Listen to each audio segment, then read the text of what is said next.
Welcome. If you've ever felt your heart pound as someone asks you a question in English, and you understand all the words separately, but your mind just freezes and you can't piece the meaning together before they give you a strange look, then you are exactly where you need to be. I've been there too. That wave of panic is all too familiar. But what if I told you that the secret to understanding spoken English isn't about having superhuman ears or knowing every single word in the dictionary? It's about learning to listen in a completely new way. This isn't just another language course, this is a transformation in how you perceive and process the English language. And I will be your guide, sharing the exact techniques that took me from that state of panic to a place of confident comprehension. Stay with me, because we are about to begin a journey that will change your English forever. Let's start by shattering a huge myth. Many beginners believe they need to understand every single word someone says. This is the single biggest trap you can fall into. It creates anxiety, it makes you focus on the parts you don't know, and it causes you to miss the overall meaning. I want you to shift your mindset right now. Your goal is not to catch every word. Your goal is to understand the message. Think of it like a puzzle. You don't need every single piece to see the whole picture. You just need the key pieces. So, the first and most crucial skill we will practice is listening for keywords. These are the content-heavy words that carry the core meaning of a sentence. They are usually nouns, main verbs, and adjectives. Let me give you an example. Imagine you hear this sentence, I'm going to the large supermarket to buy some groceries and then I might stop by the post office. If you feel overwhelmed, just pluck out the keywords. Listen again in your mind, going, large supermarket, buy, groceries, stop, post office. Do you see? You don't need to the, some, and then I might, or by the. Your brain can fill in those gaps. The core message is perfectly clear. Someone is going to a big supermarket for groceries and possibly the post office. This is your new superpower. From this moment on, you are a keyword detective. Now, let's talk about another hidden layer of English that textbooks often ignore: melody. English is a stress-timed language. This means that the rhythm of the language doesn't come from pronouncing every syllable perfectly. It comes from stressing certain keywords in a sentence and gliding quickly over the others. The words that are stressed are our friends, the keywords. The words that are rushed and squashed together are the function words, articles, prepositions, auxiliary verbs. This musicality is why native speakers can sound so fast and why it sometimes just sounds like a blur. But once you know what to listen for, the melody becomes your guide. It tells you where the important information is. In the sentence, I am going to the store, a native speaker will say I'm gonna store. Notice how I'm, to, and they're all compressed? The stress falls clearly on going and store. Your ear must be trained to follow this melody, not fight it. Don't try to hear every tiny word. Let the stressed words pop out at you, and let the other words become the quiet background music that connects them. This is the fundamental shift. You are not listening to a list of individual words anymore. You are listening to a song where the beat highlights the meaning. Now that we understand the concept of melody and stress, let's dive into the practical magic that makes it work: weak forms and contractions. This is where the grammar you know from books collides with the living, breathing sound of spoken English. And mastering this is your key to unlocking real conversations. Think about the word end. You pronounce it fully as end. But in fast, natural speech, it often becomes a much softer, quicker and almost like un. Listen to this: bread and butter. A native speaker will almost always say bread and butter. The end gets weakened. This happens to dozens of common words. To becomes ta, for becomes fair, you becomes ya in casual contexts. These are weak forms. They are not slang, they are the standard, natural pronunciation of function words in the stream of speech. Then we have contractions. You are familiar with I'm for I am or don't for do not. But spoken English takes this much further. I am going to becomes I'm gonna. I have got to becomes I've gotta. What are you becomes watcha and what are you doing? These are not lazy English, this is the efficient, rhythmic engine of the language. Your brain needs to start recognizing these sound units as single pieces of meaning. When you hear gonna, you shouldn't have to mentally unpack it into going to, you should instantly understand it as expressing future intention. This is a critical step towards fluency in listening.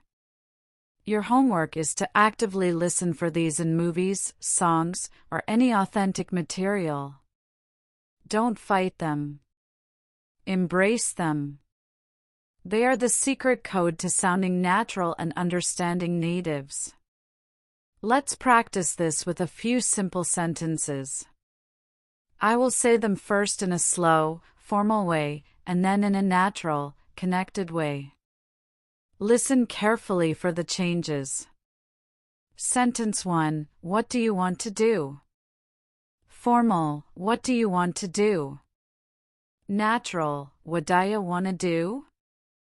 Hear how what do you blends into wadaya and want to becomes wanna.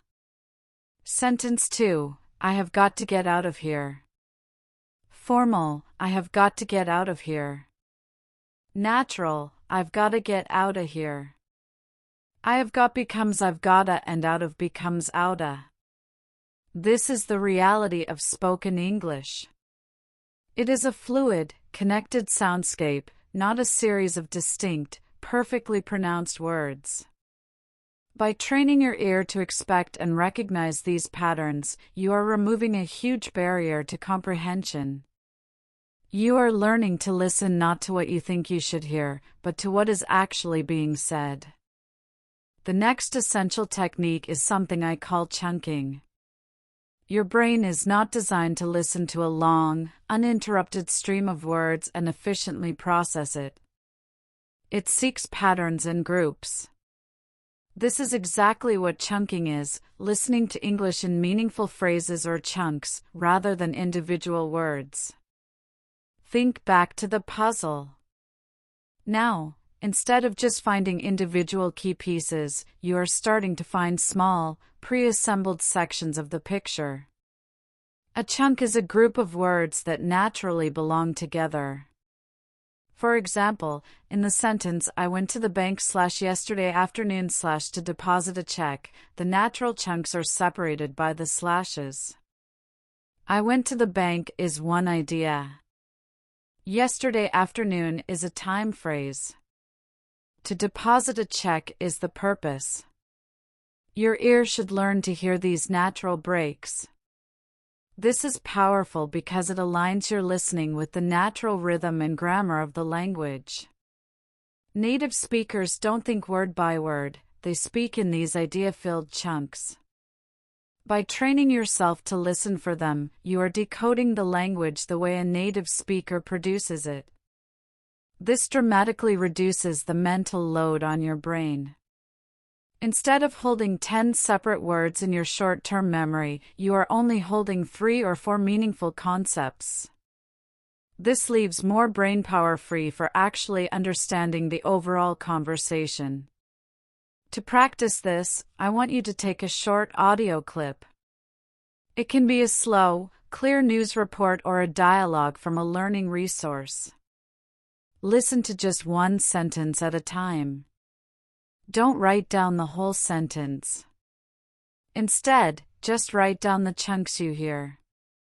For she decided to take a walk in the peaceful park, you might write, she decided to take a walk in the peaceful park. This simple exercise rewires your brain to perceive the structure of the language. Chunking also directly helps you with predicting what comes next, which is a skill we will explore more later.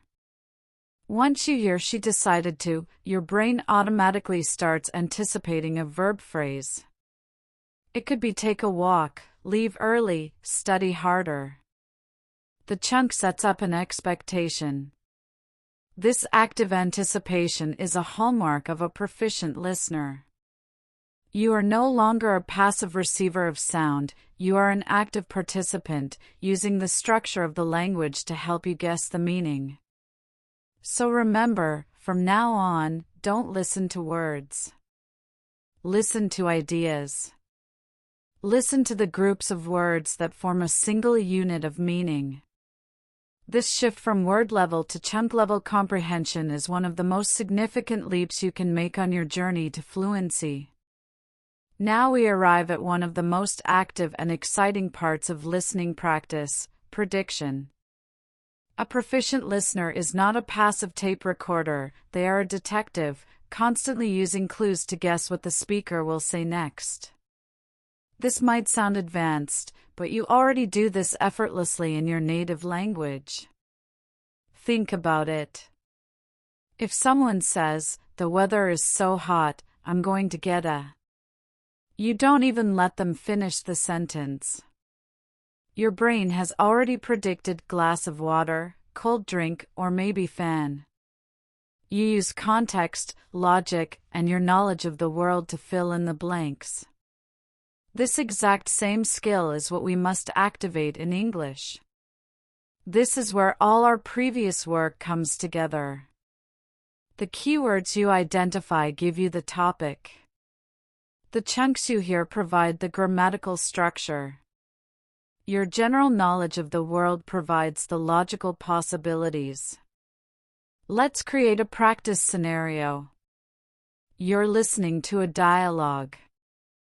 The first speaker says, "I'm so tired. I had a terrible night." Immediately, your brain should light up with predictions. The key topic is a bad night and tiredness.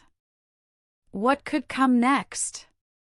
The next speaker will likely express sympathy. "Oh no, I'm sorry to hear that." Then, the first speaker will probably explain why, "My neighbor was having a loud party," or "I couldn't sleep because of the heat." You are now listening to confirm your predictions, not just to receive information. This active engagement makes listening a dynamic process. You can practice prediction anywhere, even without audio. Take a simple sentence starter and try to think of 5 different ways it could end. For example, she opened the door and saw. It could be a beautiful gift. That the room was empty. Her old friend standing there. A large dog. That it was raining. This exercise trains your brain to expect multiple possibilities and become comfortable with uncertainty. In a real conversation, you won't always predict correctly, and that's perfectly fine. The goal is not to be a mind reader. The goal is to prime your brain so that when the words are spoken, they are somewhat familiar, because you've already considered them as a possibility. This dramatically speeds up your comprehension. You are preparing your mind to receive the information, making the actual listening process feel smoother and much less stressful. Now, let's move from theory to a powerful, structured practice method.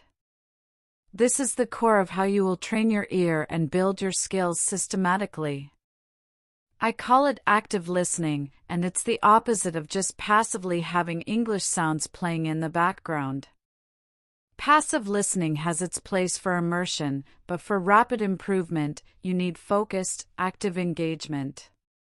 This method is broken down into 4 clear steps: prepare, listen, review, and repeat. I will guide you through each one. First, preparation. Before you even press play on a short audio clip, 1 to 2 minutes is perfect for beginners. You need to set the context. Read the title or a short description. What is the topic? Is it about sports, travel, daily life? Now, brainstorm some vocabulary you might hear. If the topic is planning a vacation, what words come to mind? Airport, ticket, hotel, suitcase, beach, museum. This simple 1-minute activity primes your brain. It activates the relevant parts of your vocabulary knowledge and sets up prediction engines in your mind. You are now listening for something, not just to something. This focused attention is crucial. Second, the first listen. Now, play the audio all the way through without stopping. Do not worry about understanding every word. Your goal for this first listen is simple: confirm the main idea. What is the primary message? Who is speaking and what is the general situation? Based on your preparation, were your predictions correct? Just try to grasp the gist. After this first listen, you should be able to say one simple sentence about the clip. For example, it's about a woman who is describing her problems with her new car. That's it. If you can get that, the first listen is a success. This builds your confidence and reinforces that you don't need 100% comprehension to understand the core message. You are training yourself to be comfortable with ambiguity at first, which is a vital skill for real-world conversations. Now we reach the third and most intensive step of our active listening method, the review. This is where the deep learning happens. You will listen to the same short audio clip again, but this time, you will work with it. Get a notebook and a pen. Play the first sentence, then pause. Now, try to write down exactly what you heard. I promise you, this will be challenging at first. You will hear words you didn't catch before. You will notice linking sounds and weak forms. This is where you confront the gap between what you thought was said and what was actually said. If you can't understand a sentence after 3 tries, don't despair. This is not a failure, it is a discovery. You have identified a specific problem area. Look at the transcript, if you have one. Now, read it while listening one more time. Aha! There it is. That's the moment of clarity. You see how he is became he's, and how what did you sounded like waja. This conscious recognition is gold. It rewires your brain to recognize that sound pattern the next time. Analyze your mistakes. Did you miss a keyword? Did a contraction trick you? Did the sentence melody lead you astray? This analysis turns every listening session into a targeted lesson. The fourth and final step is repetition. Now that you have dissected the audio, listen to the entire clip one last time, from start to finish, without pausing. Do not try to write anything down. Just listen. You will be amazed at how much clearer it sounds.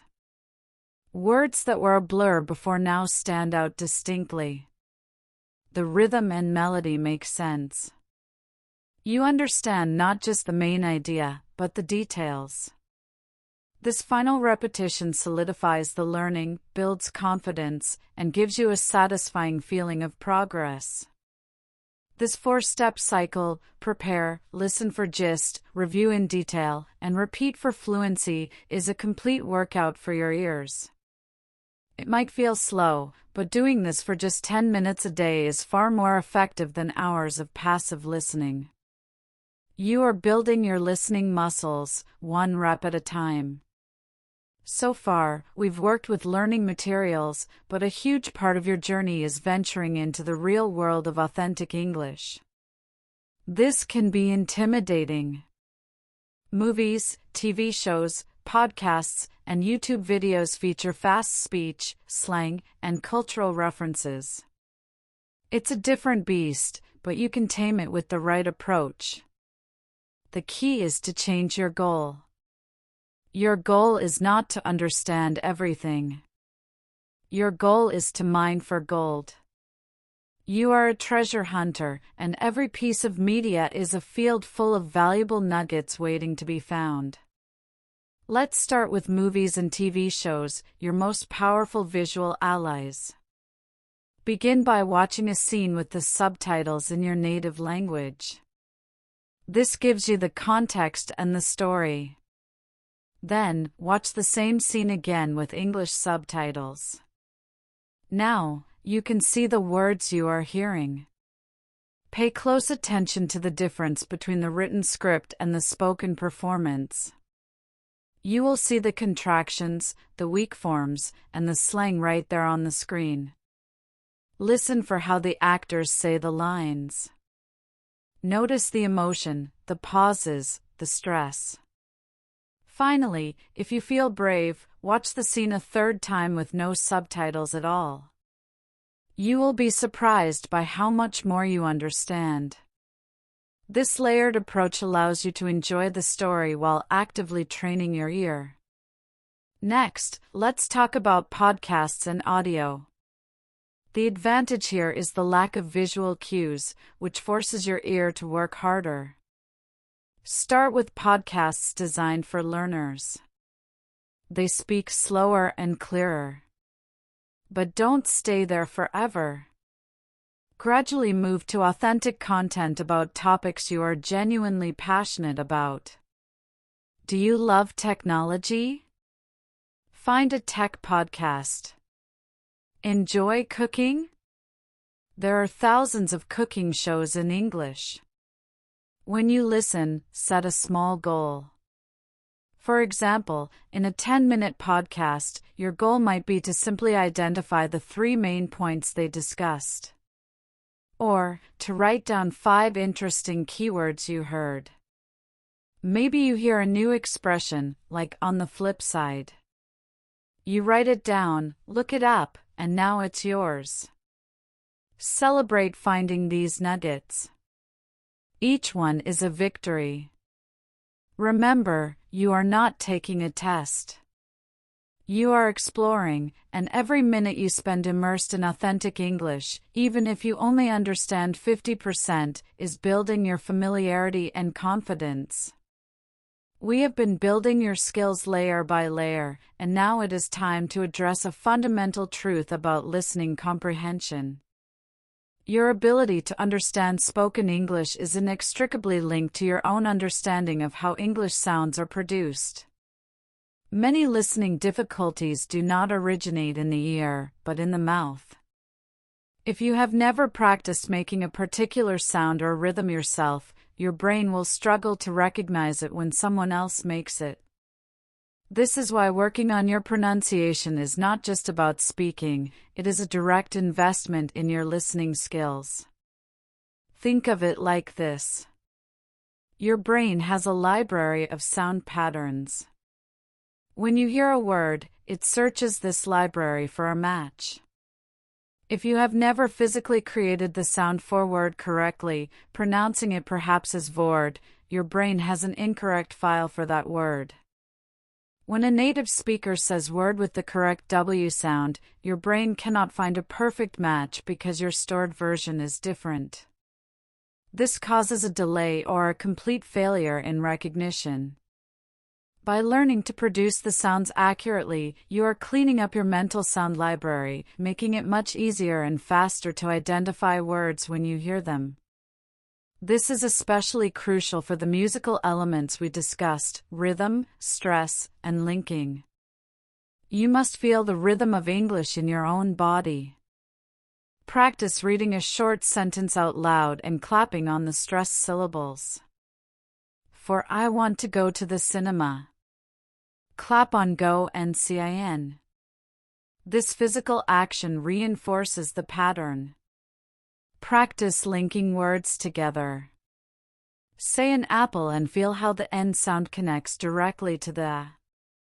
Say I am and contracted to I'm. By physically experiencing how the language flows and connects, you create a neural blueprint for what you should expect to hear.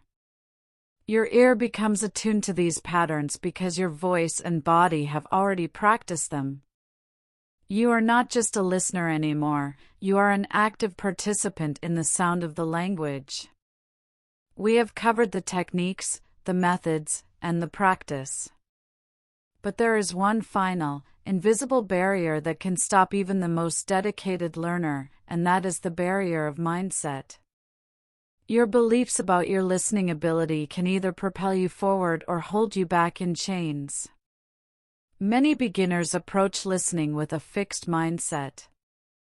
They think, I'm just not good at listening, or my ear for languages is terrible. These statements are not just negative, they are scientifically limiting. They create a self-fulfilling prophecy where you expect to fail, so you do. Today, we shift to a growth mindset. A growth mindset understands that ability is not fixed. It is like a muscle. It grows stronger with consistent, deliberate practice. You are not born knowing how to understand the connected speech and melody of English. It is a skill to be learned, just like riding a bike or playing the piano. Every time you struggle with an audio clip and then, through review, figure it out, you are not failing. You are building a new neural pathway. You are literally growing your brain's capacity for English. Celebrate the struggle. When you find it difficult, it means you are on the very edge of your ability, and that is where all growth happens. Comfort is the enemy of progress. Let's talk about patience and the power of small wins. You will not wake up tomorrow understanding every movie without subtitles. This journey is a marathon, not a sprint. But you will wake up tomorrow understanding a little more than you did today. Maybe you'll hear a contraction in a song you never noticed before. Maybe you'll catch the keywords in a simple announcement at the mall. These are your victories. Collect them. Write them down. Today, I understood the cashier when she said, "Have a good day." This is progress. This is real. Your confidence will not come from a single, giant leap, but from 1,000 small steps. Trust the process. Trust the techniques we have discussed. And most importantly, trust yourself. You have everything you need already inside you. The only thing left to do is to practice, be patient, and be kind to yourself along the way. Now, let's bring everything together into a simple, actionable plan. Knowledge without consistent practice remains just theory. I want to give you a clear framework for the next month of your listening journey. This is not about spending hours a day, it is about quality, focused practice that builds unstoppable momentum. We will structure this as a weekly routine, with each day having a specific focus. This variety will keep you engaged and ensure you are developing all the different listening muscles we have talked about. Here is your 4-week practice blueprint. Each week, you will cycle through these activities. Monday is for active listening. Take a short, 1 to 2 minute audio clip from a learning resource. Apply the full 4-step method: prepare, listen for gist, review in detail, and repeat for fluency. Spend just 15 to 20 minutes on this. Tuesday is for authentic immersion. Watch a TV show seen using the layered subtitle technique, or listen to a podcast and simply try to identify 3 main keywords. Wednesday is for pronunciation and shadowing. Find a short clip with a transcript. Listen to one sentence, pause, and try to imitate the speaker exactly, their rhythm, their stress, their melody. This connects your ear to your mouth. Thursday is for review. Revisit the clips you worked on Monday and Wednesday. Notice how much easier they are to understand now. This review builds confidence. Friday is for fun. Listen to an English song you love, watch a YouTube video on a hobby, no pressure. Just enjoy the sound of the language. Remember, the goal is consistency, not perfection. Some days you will feel sharp, other days it will be a struggle. That is completely normal.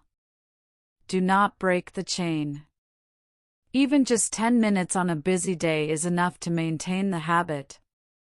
This structured yet flexible approach ensures you are not randomly practicing but are systematically attacking the challenge of listening comprehension from every angle. You are training like an athlete, with purpose and a plan. Stick with this, and in 1 month, you will look back and be astonished at the progress you have made. You are building a skill that will last a lifetime. This is it. The moment we have been building towards. Taking all these skills from the safety of your practice room and into the wild, unpredictable world of a real conversation. This is the final frontier for many learners, and the source of that familiar panic. But you are not the same listener you were when we began. You have a toolkit now. Let's talk about how to use it when someone is speaking directly to you, and there is no pause button. The first and most important rule of conversational listening is this: your primary job is to understand the message, not to formulate your perfect response. When you start thinking about what you are going to say while the other person is still talking, you stop listening. Your brain cannot do both effectively. So, give yourself permission to fully focus on comprehension. This means there will be a natural pause after they finish speaking while you process what you heard. This is okay. A brief silence is far better than a completely irrelevant reply. Use the techniques. Listen for the keywords and the stressed syllables in their sentence. Let the melody of their speech guide you to the core meaning. What happens when you get lost? This is inevitable and absolutely normal, even for advanced learners. The key is to have strategies ready, so you don't just freeze and smile nervously. Do not say, "Can you repeat?" as a default.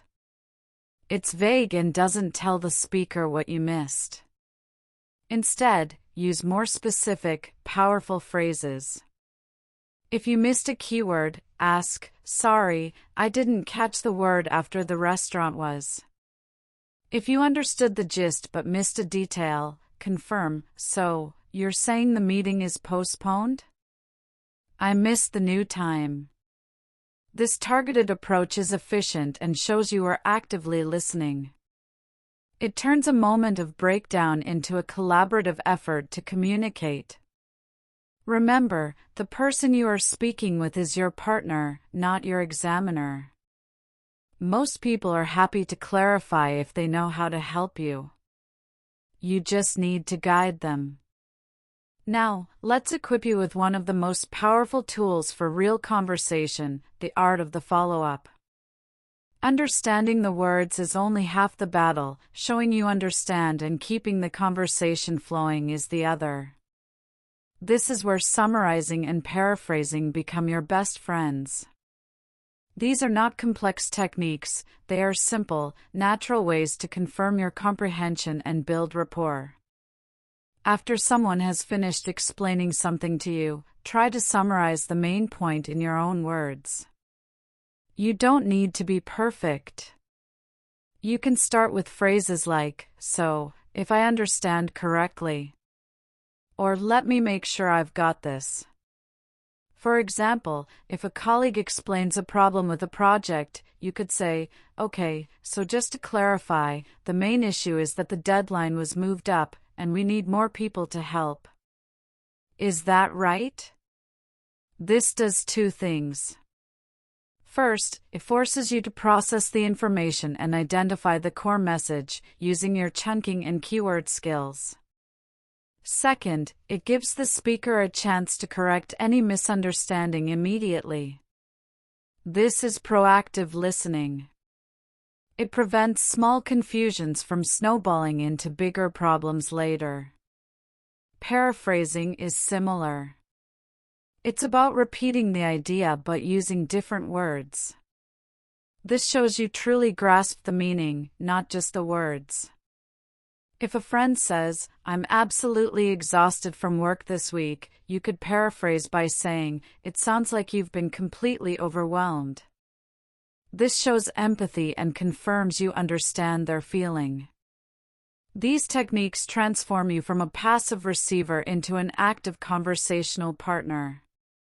They buy you a little time to think, they demonstrate your engagement, and they build tremendous confidence because you are no longer just hoping you understood, you are verifying it.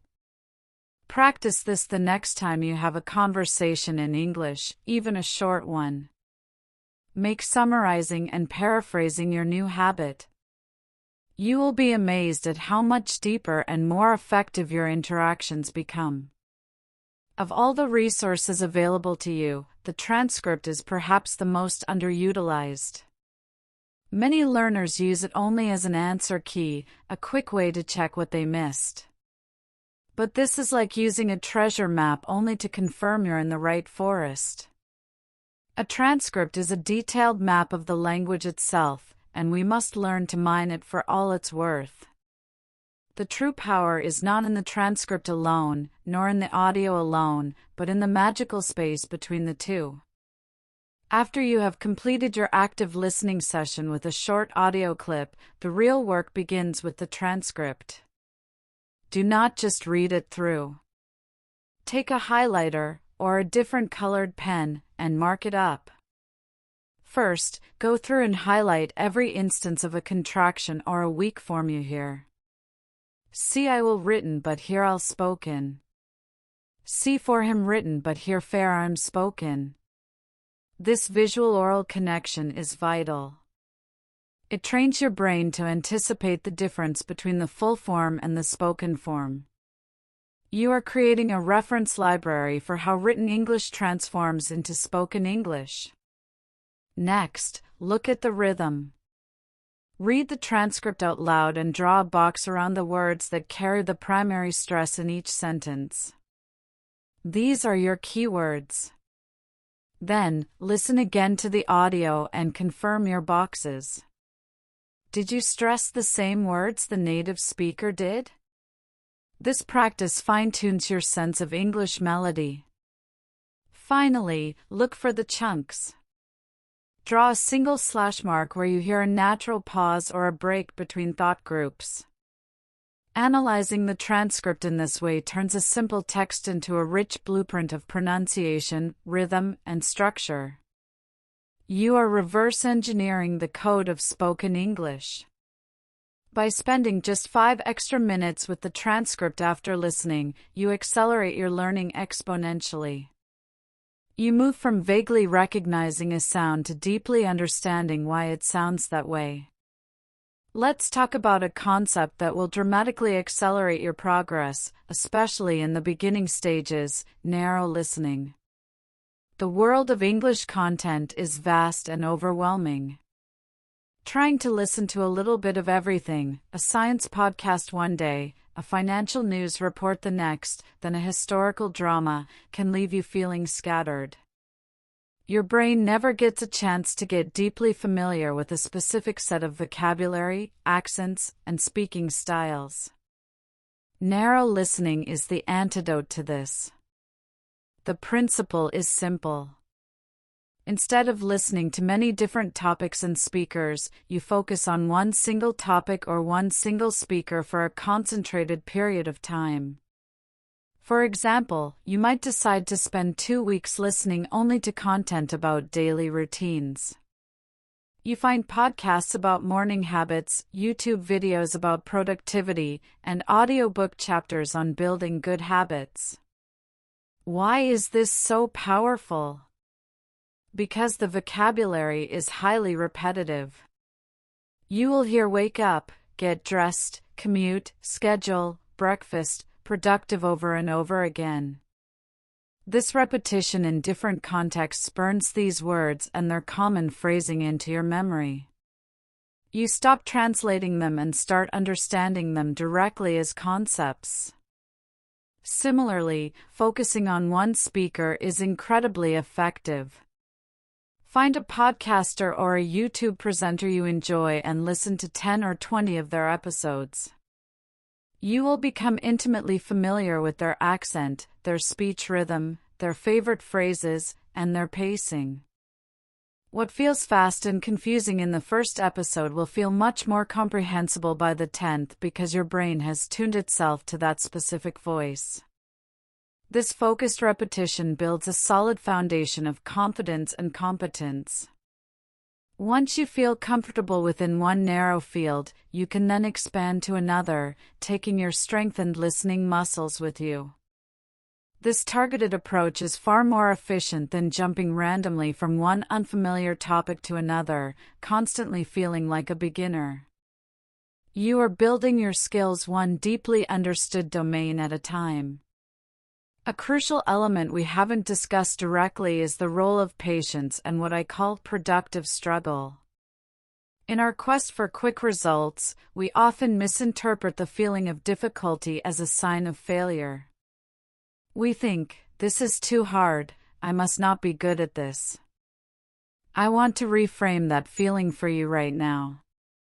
That struggle is not your enemy, it is the very engine of your growth. When you are straining to understand, when you have to listen to a sentence 3 times, your brain is building new connections. It is actively problem-solving. This is deliberate practice, and it is how you get stronger. Contrast this with passive listening, where you have English on in the background while you cook or clean. While immersion has its place, it does not create the same cognitive strain. Your brain can easily tune it out. Productive struggle, on the other hand, requires your full attention. It is the feeling of being at the very edge of your ability. It is uncomfortable, but it is in this discomfort that real learning occurs. Embrace the fuzzy, unclear sounds. Lean into the sentences that was by too fast. This is the raw material you are learning to sculpt. Every time you pause, rewind, and successfully decode a difficult phrase, you have just done a rep for your listening muscle. So, how do you make sure your struggle is productive and not destructive? The key is to work with material that is just slightly above your current level. Linguists call this comprehensible input plus 1. You should understand the majority of it, but there should be enough challenging parts to keep you engaged and learning. If you understand 100%, it's too easy. If you understand less than 70%, it's likely too frustrating. Find that sweet spot where you are challenged but not overwhelmed. And when you hit a wall, use your strategies. Go to the transcript. Break it into chunks. Isolate the keyword you missed. This structured approach to difficulty transforms frustration from a stopping point into a stepping stone. You are not just listening, you are training your brain to persevere. Let's harness the power of the technology you already own. Your smartphone is not just a communication device, it is a portable listening laboratory, capable of accelerating your progress in ways that were unimaginable a generation ago. But it's not about downloading every language app. It's about using specific features strategically to create a personalized and highly effective listening training environment. The key is to move from passive consumption to active manipulation of the audio. The most powerful tool at your disposal is the playback speed control. Nearly every media player, from YouTube to podcast apps, has this feature. When you find a piece of audio that is slightly too fast, don't give up. Slow it down. Start at 0.75x speed. Listen to it at this slower pace. You will hear the individual words more clearly, and you will also hear how the connections between words, the linking and the weak forms, still exist, even at a slower tempo. This is crucial.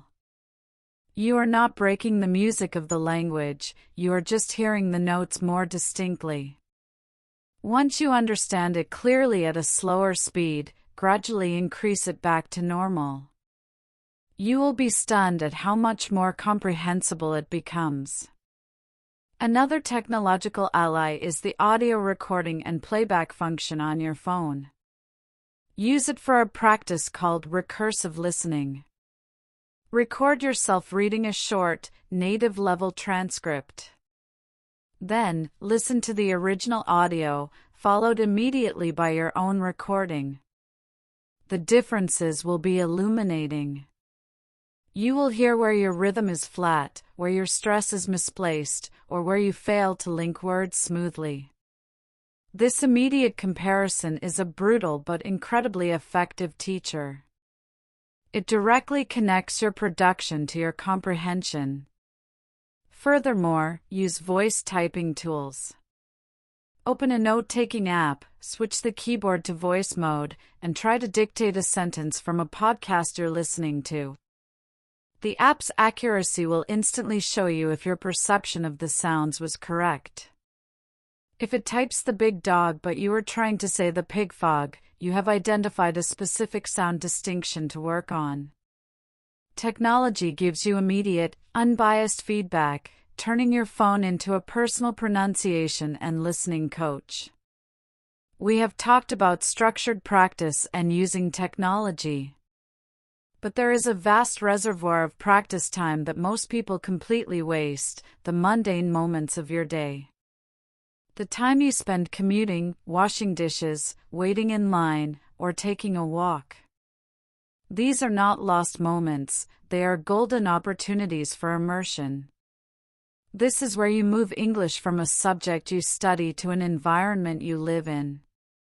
The goal here is not intense, active listening, but passive exposure and pattern recognition. Let's reframe these moments. Your daily commute becomes your personal English podcast hour. Create a playlist of content that is interesting to you, but not so complex that it causes stress. This could be slow English podcasts, the audio from a YouTube vlog, or an audiobook you've already read in your native language. You are not aiming for 100% comprehension. You are simply bathing your brain in the sounds, rhythm, and melody of the language. You are training your ears to stay tuned to English frequencies. The same goes for household chores. While you are folding laundry or cooking dinner, have English playing in the background. Your attention will drift in and out, and that is perfectly fine. The objective is to create a familiar soundscape so that English begins to feel normal, not foreign. During a walk or a workout, you can engage in a different kind of practice. Listen to a short, repeating loop of a specific phrase or sentence from your active listening sessions. Focus on the musicality. How does the speaker's voice rise and fall? Where do they pause? Try to hum the melody of the sentence without the words. This deepens your intuitive grasp of English intonation. The key to using this dead time is to remove all pressure. There are no tests. There is no note-taking. You are simply building a friendship with the language, allowing it to become a natural part of your world. This constant, low-pressure exposure works on a subconscious level, breaking down the resistance and anxiety that often accompany more formal study sessions. It makes English feel less like a skill and more like a part of you. As we near the end of our journey together, it's time to address the common pitfalls that can derail a beginner's progress. Knowing what to do is half the battle, knowing what to avoid is the other. These are the silent progress killers, the habits that seem harmless but can keep you stuck on a plateau for years. Let's bring them into the light so you can steer clear of them. The first and most common pitfall is the obsession with understanding every single word. We touched on this at the beginning, but it's so crucial it bears repeating. This obsession creates a fragile listening style. The moment you encounter an unknown word, your brain short-circuits. You fixate on that one word, replaying it in your mind while the speaker continues without you, and you miss the next 3 sentences. You must break this habit. Practice letting go. When you hit an unknown word, let it flow past you like water. Trust that the keywords and the context will provide the meaning you need. The goal is robust comprehension, not fragile, word-by-word translation that shatters at the first obstacle. The second pitfall is passive listening as a primary strategy. While background immersion is beneficial, it cannot be your main form of practice. If you only ever listen to English while your focus is on something else, you are training your brain to tune English out. You are practicing not listening.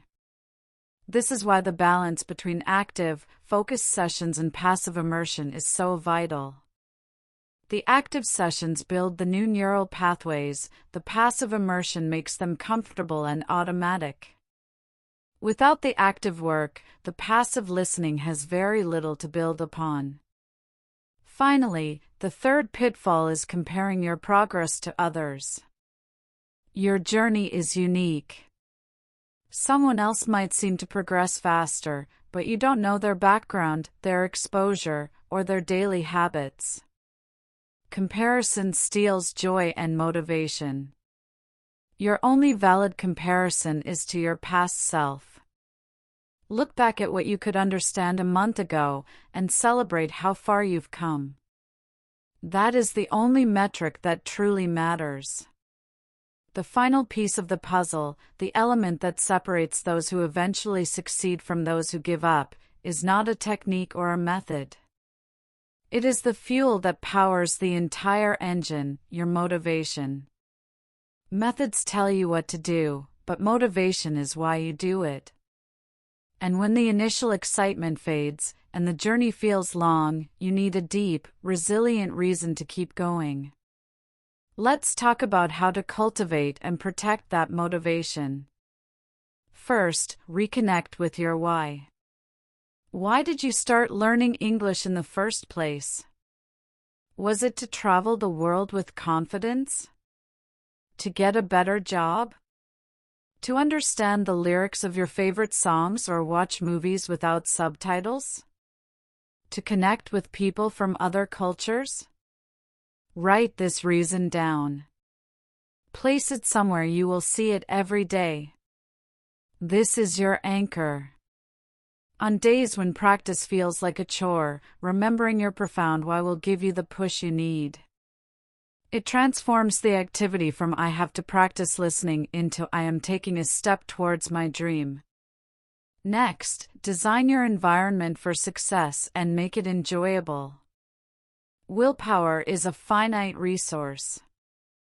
If you have to fight with yourself to practice, you will eventually lose. Instead, make listening practice as easy and appealing as possible. Curate a playlist of English songs that make you happy. Subscribe to YouTube channels that you genuinely find fascinating. Keep your headphones within easy reach. When practice is tied to pleasure and curiosity, it stops being a task and starts being a rewarding part of your day. Celebrate your progress, no matter how small. Did you understand a joke in a TV show? That's a win. Did you catch the announcement at the train station? That's a victory. Acknowledging these small successes releases dopamine in your brain, which reinforces the habit and makes you want to do it again. You are not just building a skill, you are building a lifelong love for the language. Let that love be your guide. Now, we must address the final barrier, the one that stands between the safety of your practice and the thrill of real-world understanding, the leap into authentic, unscripted conversations. This can feel like stepping off a cliff. The audio clips are clean, the podcasts are edited, but a real person is unpredictable. They mumble, they change topics, they use slang.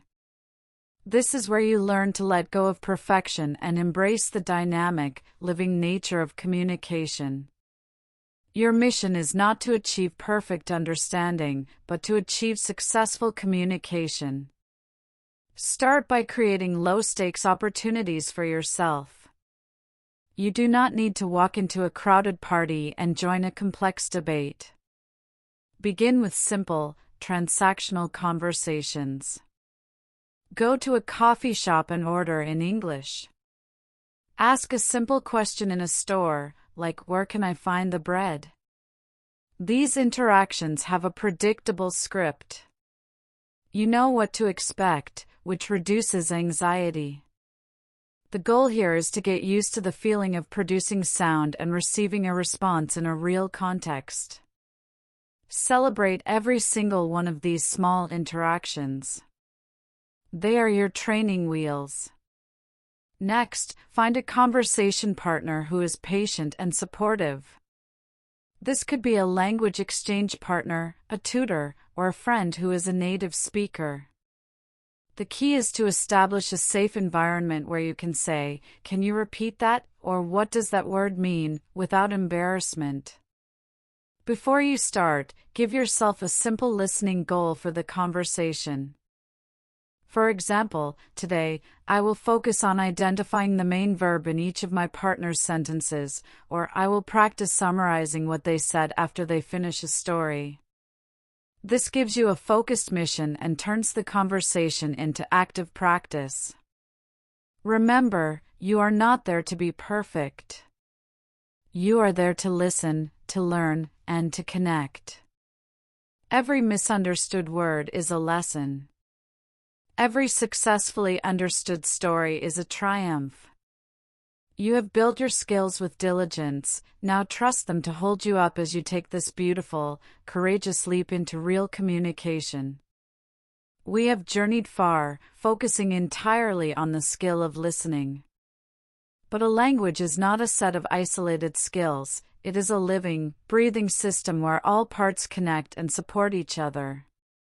To truly master listening, you must stop treating it as a separate activity and start integrating it with speaking, reading, and writing. This integrated approach is what creates a powerful, self-reinforcing cycle of learning that will propel your fluency to new heights. Think of your language skills as strands of a rope. A single strand is weak. But when you twist listening, speaking, reading, and writing together, you create a rope that is strong, resilient, and capable of handling any challenge. How does this work in practice? After an active listening session, don't just close the book. Use the same material for speaking practice. Take a sentence from the transcript and practice shadowing, imitating the speaker's exact pronunciation and rhythm. Then, use the topic of the audio for your own speaking. Record yourself summarizing what you heard, or giving your opinion on it. This forces you to use the vocabulary and grammatical structures you just absorbed, moving them from your passive understanding to your active use. Similarly, connect listening to reading and writing. Read the transcript of the audio you just worked with. Notice how the words on the page correspond to the sounds you heard. This solidifies spelling-sound relationships. Then, write a few sentences using the key vocabulary from the listening. This process of receiving input through listening and reading, and then producing output through speaking and writing, creates deep neural pathways. You are not just hearing a word, you are hearing it, seeing it, saying it, and using it. This multi-sensory engagement makes the language stick. Your listening practice becomes the rich soil from which all your other language skills grow. It becomes the source of new vocabulary, correct grammar, and natural pronunciation. So, from this day forward, see your listening practice not as an end in itself, but as the central engine that drives your overall English proficiency. The journey of 1,000 miles begins with a single step, but it is sustained by the visible evidence that you are moving forward. One of the most powerful motivators is seeing your own progress. When you feel stuck, it's often because you've forgotten how far you've come. That is why the final, non-negotiable habit you must build is the habit of tracking your progress. This is not about judging yourself. It is about collecting data that tells the story of your improvement and fuels your motivation for the road ahead. Start a listening progress journal. This can be a simple notebook or a digital document. After each focused listening session, take 2 minutes to write down just a few key pieces of information. The date, the source of the audio, its difficulty level for you on a scale of 1 to 5, and one specific win. The win is the most important part. It could be, finally understood the contraction he's clearly in the sentence, or caught 3 keywords in a row without pausing, or understood the main idea of a podcast without looking at the transcript first. These small, specific victories are the bricks that build your confidence. Once a month, review your journal. Read through all your wins. You will be astonished by the cumulative effect. What was difficult in week 1 feels easy by week 4. You will see patterns. Perhaps you struggle more with fast-talking men than women, or with technical topics more than stories. This data allows you to adjust your practice strategically. But most importantly, on those days when you feel you haven't improved at all, this journal becomes your most valuable possession. It is the objective proof that you are wrong. It shows you, in your own handwriting, the undeniable trajectory of your growth. You are getting better every single day. This record transforms abstract hope into concrete reality, ensuring that you not only start this journey with enthusiasm, but that you continue with unwavering determination until listening in English becomes not a practice, but a natural, effortless part of who you are. We have built a strong foundation, but a house must be lived in to become a home. Your English listening skills need to be maintained and nurtured continuously to become a permanent part of you. This isn't about relentless drilling forever, it's about integration and smart habits that prevent backsliding and ensure you continue to enjoy the language for a lifetime. The end goal is for English to become a channel for joy, information, and connection, not just a subject you mastered. The key to long-term maintenance is variety and connection. Don't lock yourself into a single type of content. Your interests will evolve, and so should your listening diet. If you feel your motivation for podcasts waning, switch to audiobooks for a month. Explore different genres of music. Watch a documentary series on a topic you know nothing about. Follow English-speaking content creators on social media who make short, engaging videos. This constant influx of fresh material in different formats keeps the language alive and exciting for you. It challenges your ears in new ways and exposes you to an ever-expanding vocabulary. Most importantly, find a community. Language is a social tool, and its ultimate purpose is connection. Join an online book club where you discuss an English audiobook. Find a forum for hobbyists where you can watch tutorial videos and discuss them. Play online games on English-speaking servers. Having a reason to listen that goes beyond mere practice makes the activity self-sustaining. You listen to understand your friends, to contribute to a discussion, to complete a mission in a game. This is the final transformation, from practicing listening to using listening to engage with the world. You started this journey to understand words, but you will continue it because you have discovered worlds, stories, and friendships through those words. Keep your curiosity alive, and your listening skills will not just remain, they will flourish. And so, we have reached the end of our initial journey together. We started with a single, powerful idea that understanding spoken English is not a magical talent, but a learnable skill. A skill built on the principles of melody, keywords, chunks, and prediction. We equipped you with a method, the cycle of active listening, to systematically train your ear. We explored how to venture into the world of authentic content, not with fear, but with the excited curiosity of a treasure hunter. We discussed the profound connection between your own pronunciation and your listening comprehension, and we fortified your mindset with patience and a growth-oriented spirit. Remember, the tools are now in your hands. You have the map. You know how to navigate the rhythms, the sounds, and the structures of spoken English. The path forward is one of consistent, mindful practice. There will be days of stunning clarity and days of frustrating fog. This is normal. This is human. Trust the process. Celebrate every small victory, for they are the steps that lead to fluency.